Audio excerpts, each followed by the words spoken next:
So, orang-orang kaya ni, orang-orang banyak duit ni, bila dia rasa dia banyak duit, akhirnya dia buat apa? Lavish lifestyle. Sebenarnya untuk kita kaya, simple tak tuan-tuan?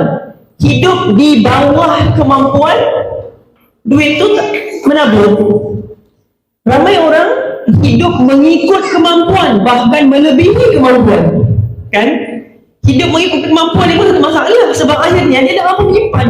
Tapi ada golongan orang yang dia paksa, bahkan dia gunakan duit untuk simpanan masa depan dia. Dia buat apa? Dia buat loan.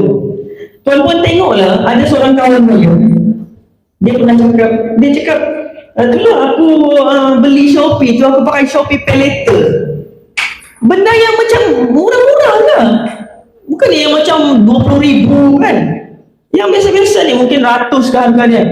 Saya cakap, kenapa macam tu? Dia bilang, saja aku malas, tak tahulah betul ke tidak jawapan dia tu, tapi nampak dia orang yang berduit lah.